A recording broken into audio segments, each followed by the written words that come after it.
Hi, good morning.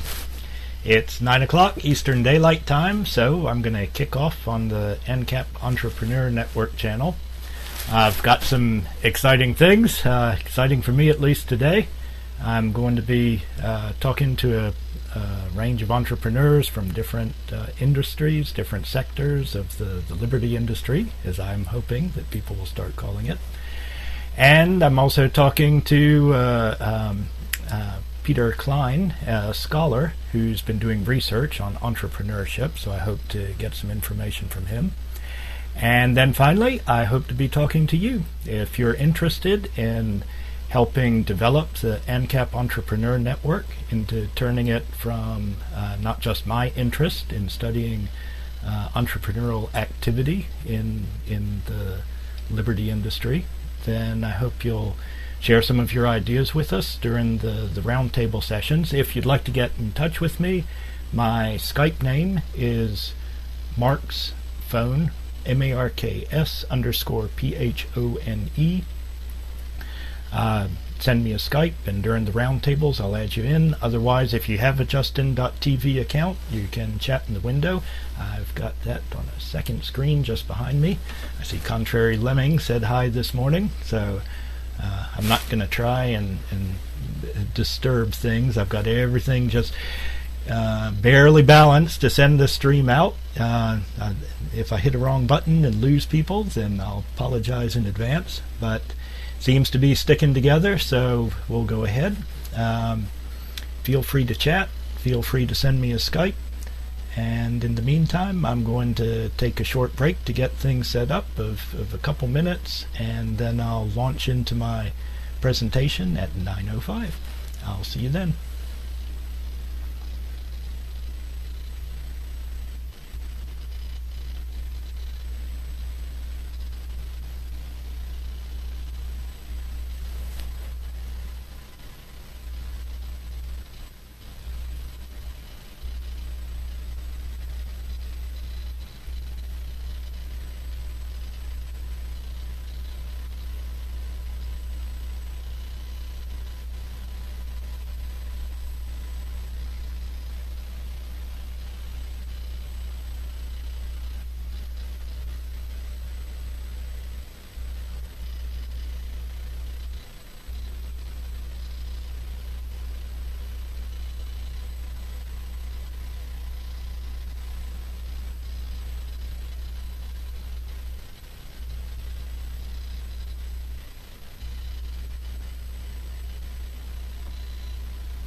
Hi, I'm going to start my presentation today with an introduction to the AnCap Entrepreneur Network.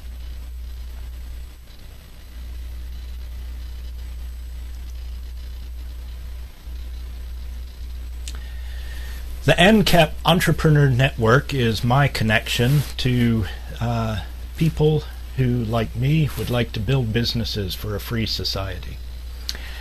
The word AnCap means that I believe in the philosophy that is based on the simple idea that no one should do violence to an innocent person. This prescription applies to all individuals. Initiating force or fraud is never a legitimate way for people to treat each other. As an entrepreneur, I put this in practice by examining the needs of individuals and finding ways to meet their needs, and at the same time my own. Ways that don't require aggression. Sometimes that need might be as simple as having an unobstructed trade between a willing seller and a willing buyer. Other times it might be something more tricky, like providing defense against a criminal attack. I want to look at these needs and try and figure out how we can solve them without in turn committing crimes ourselves. In all these cases, when I look at people's needs, I hope for, and I believe it's possible to achieve, a society that doesn't depend on some individuals imposing their will through aggression against other individuals. I expect some people will commit crimes, but I think the world's a poorer place when they do. And I think it's always just and proper for the intended victim to avoid the harm that a crime would cause. Now, I wish there weren't, but I recognize there is opposition to this idea of non-aggression.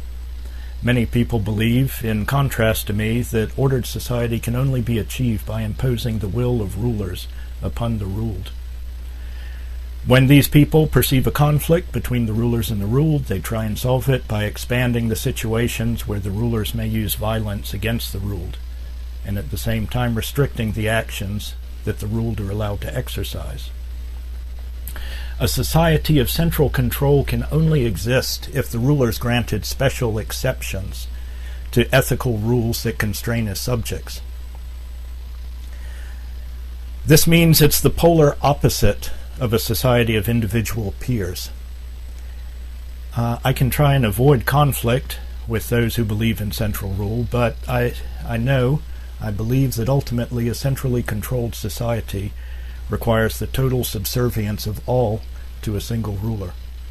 I just hope that if the conflict comes, I have sufficient defenses to escape this violence.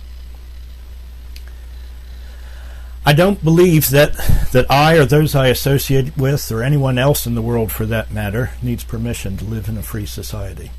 I think we can build it today. Parts of it have already been built and indeed have existed throughout history. New pieces of the free society are falling into place more rapidly than we can keep track of. It's an exciting time to be involved in the liberty industry.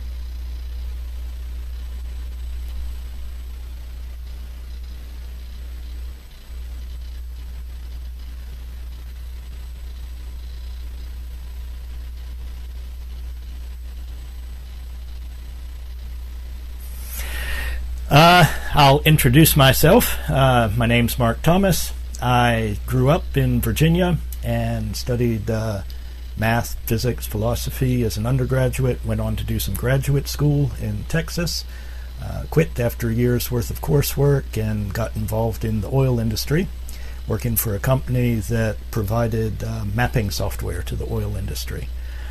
From there, I soon started doing technical support for them in London, and the pertinent part of that little bit of history is that it started me traveling.